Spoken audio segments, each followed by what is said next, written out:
On se retrouve dans cette vidéo pour aborder une difficulté qui se trouve dans la méthode des coûts complets par la méthode des centres d'analyse, à savoir la prise en compte des encours de production. Il s'agit de la quatrième partie de ce cours sur la méthode des centres d'analyse. Évidemment, il faut avoir pris connaissance des trois premières parties avant d'aborder cette difficulté. Commençons tout d'abord par définir ce qu'est un encours de production. Par définition, un encours de production, c'est un produit que l'entreprise a commencé à fabriquer pendant une certaine période, mais qui n'a pas été terminé pendant cette même période, qui n'a pas été achevé pendant cette même période. Pourquoi je parle de période? Eh bien parce que les coûts se calculent selon une certaine périodicité, c'est-à-dire que souvent on calcule les coûts de façon mensuelle. Et donc pour calculer les coûts mensuels, eh bien on va prendre les charges qui ont été supportées pendant le mois en question, pendant le mois d'études. Alors pourquoi alors il faut tenir compte des encours? Considérons les charges de production qui ont été supportées pendant un certain mois que j'appelle le mois M. Il s'agit des charges de production de la période. Eh bien en fait, les charges de production de la période, en l'occurrence des consommations de matières premières, des charges de main-d'œuvre, des charges indirectes, elles ont servi à faire quoi? Elles ont servi dans un premier temps à terminer des produits qui avaient été commencés le mois dernier, mais qui n'avaient pas été terminés à la fin du mois M-1. Par ailleurs, les charges de production de la période permettent de commencer et de terminer certains produits, car certains produits, on a le temps de les commencer et de les terminer, évidemment. Et puis, les charges de production de la période vont également correspondre à certains produits qu'on commence à fabriquer, mais qui ne seront terminés que lors du mois M+1. Donc, ces produits que l'on termine en fait correspondent à l'encours initial et ces produits que l'on commence à fabriquer correspondent à l'encours final. Donc ce sont des produits qui ne seront pas terminés à la fin du mois. De fait, cela va avoir un impact sur le coût de production des produits achevés pendant la période, puisque c'est ce qui nous intéresse en fait lors du calcul de coût. Concrètement, pour calculer le coût de production des produits achevés pendant la période, il conviendra de prendre en compte certaines charges qui ont été engagées le mois dernier pour commencer à fabriquer certains produits qui ne sont pas terminés, en l'occurrence pour avoir notre encours initial. Ensuite, on va rajouter les charges de production qui correspondent à des produits qu'on a commencé à fabriquer et qui sont terminés, mais on ne prendra pas en compte les charges de production qui correspondent à des produits qui ne sont pas terminés, car ces produits seront terminés le mois d'après. Et donc, il convient de ne pas en tenir compte pour le coût de production des produits achevés pendant la période. Ce qui nous donne coût de production des produits achevés de la période égale les charges de production de la période, plus la valeur de l'encours initial, c'est-à-dire les charges du mois M-1 qui correspondaient à ce qu'on n'avait pas terminé, moins la valeur de l'encours final. On enlève ces charges car on reporte finalement ces charges sur le mois d'après dans la mesure où les produits seront terminés sur le mois d'après. Mettons tout de suite cela en application avec un exemple. Pour pouvoir évaluer le montant des encours et donc calculer le coût de production des produits achevés de la période, plusieurs méthodes peuvent être envisagées. Essayons de réfléchir un petit peu. Vous avez ici une image sur laquelle je vous présente une production de voitures. Donc imaginons qu'on est à la fin du mois. Vous voyez que là, il y a des voitures qui ont été commencées mais qui ne sont pas terminées. Comment déterminer finalement la valeur de ces carrosseries ici qui sont commencées mais qui ne sont pas terminées? Il y a plusieurs façons de faire. Première façon, on va faire une évaluation détaillée, ce qui suppose de connaître le détail exact de toutes les charges qui ont été engagées pour la réalisation de ces encours. Quelle quantité de matière première a été incorporée, à quel stade du processus de fabrication on est, exactement pour avoir la valeur de chacune des voitures qui est commencée. Alors bien sûr, l'évaluation détaillée suppose d'avoir un bon suivi du processus de production. Ça peut être un petit peu compliqué dans certaines entreprises. Donc on se base souvent soit sur une évaluation forfaitaire, soit sur une évaluation à un coût préétabli. Une évaluation forfaitaire, c'est tout simplement dire, bah voilà, ma voiture, là, je pense qu'elle est achevée à hauteur de 25%. Donc, je vais évaluer le coût de production de cet encours à 25% du coût de production habituel d'une entreprise, d'une voiture, pardon. Donc, ça repose sur un état d'avancement qu'on peut traduire de fait en pourcentage. Ou alors, on va faire une évaluation selon un coût préétabli. Alors, c'est quoi un coût préétabli?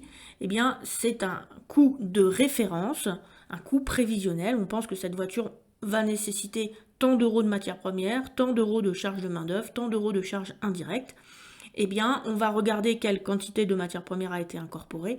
Donc c'est un petit peu comme notre évaluation forfaitaire, mais avec un niveau de détail un petit peu plus élevé, puisqu'on va déterminer qu'on a mis, je ne sais pas, par exemple, 40% des matières premières ont été incorporées, 25% de la main-d'œuvre, 30% des charges indirectes, et ça va nous permettre en fait de calculer notre coût de production de l'encours.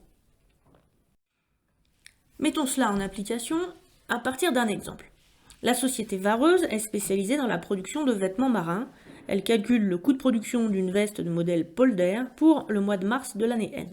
Alors pour la petite histoire, les Vareuses sont des vêtements en tissu très épais. Je vous en ai mis un petit exemple en photo sur l'application. Le total des charges de production du mois s'élève à 28 491,30 €. Donc dans le total de ces charges de production, qu'est-ce qu'on a? Eh bien, on a une partie des charges qui a permis de terminer des vestes qui avaient été commencées à la période précédente. On a une partie des charges qui ont permis de produire effectivement des vestes et de les terminer. Et on a une partie de ces charges qui a été engagée pour commencer des vestes qui ne seront terminées qu'à la période d'après. Alors, on vous donne le montant de l'encours initial. On vous dit que l'encours initial était de 120 vestes inachevées. Donc ces 120 vestes, on les a terminées pendant le mois d'études, le mois de mars. La production du mois de décembre est de 612 vestes achevées, donc une partie du coût qui correspondait aux vestes de la période précédente, en l'occurrence 120. Et on vous dit également que l'encours final est de 100 vestes inachevées. On vous dit que les stocks d'encours seront évalués sur la base du coût unitaire préétabli. Donc vous avez une fiche de coût unitaire préétabli qui apparaît ici sur votre partie gauche, donc c'est la partie que vous avez ici. Vous voyez que dans cette fiche de coût préétabli, on vous dit que chaque veste nécessite un certain nombre de matières premières.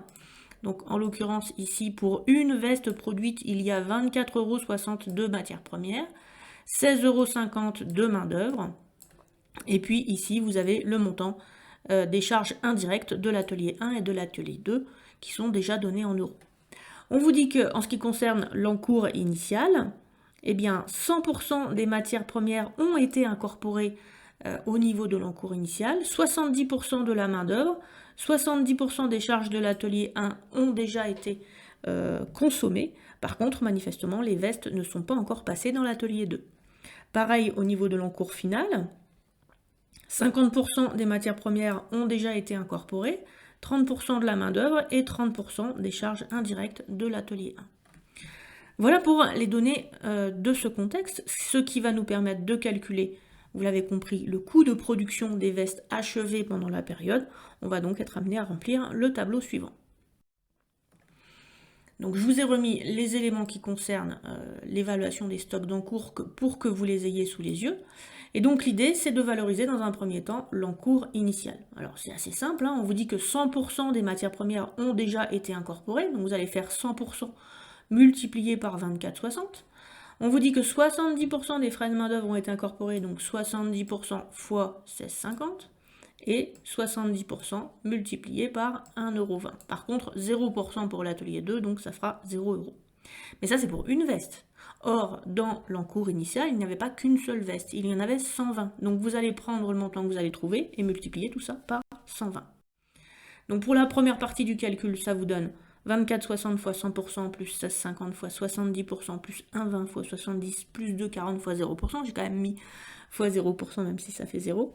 Et je multiplie tout ça par 120 car il y avait 120 vestes dans l'encours initial. Ce qui nous donne une valorisation de l'encours initial de 4 438,80 €. C'est le montant des charges qui a été engagé à la période précédente et que je vais du coup rajouter aux charges de production de la période puisque j'ai pu terminer ces vestes pendant la période. On fait exactement la même chose pour l'encours final. On se centre désormais sur les pourcentages que vous avez à droite. Donc 50% multiplié par 24,60, 30% multiplié par 16,50, 30% multiplié par 1,20 et toujours 0% fois 2,40. On va chercher la quantité de vestes qui sont dans l'encours final. Et on a un total de 100 vestes inachevées en fin de période, ce qui nous donne une valeur de l'encours final qui est de 1 761 €. La valeur de cet encours final sera soustraite au coût de production des produits donc aux charges de production de la période, pour pouvoir avoir le coût de production des produits achevés de la période. On va donc pouvoir calculer ce coût de production des produits achevés en reportant simplement le montant du coût de production de la période, donc 28 491,30. Je rajoute la valeur de l'encours initial, j'enlève la valeur de l'encours final, et ça me donne le coût de production des vestes achevées. Ça fait 31 169,10. Mais il y avait combien de vestes achevées pendant la période? On va chercher dans le contexte, et on trouve qu'il y avait 612 vestes. Ce qui nous fait combien par veste en coût de production unitaire? Eh bien, on fait 31 169,10 divisé par 612, ça nous donne 50,93 € la veste. Voilà pour cette difficulté qui correspond aux encours de production. Vous allez tout de suite pouvoir passer à la prochaine vidéo qui correspond au point 5 du cours, à savoir la prise en compte des produits résiduels et des sous-produits dans la méthode des centres d'analyse. A tout de suite!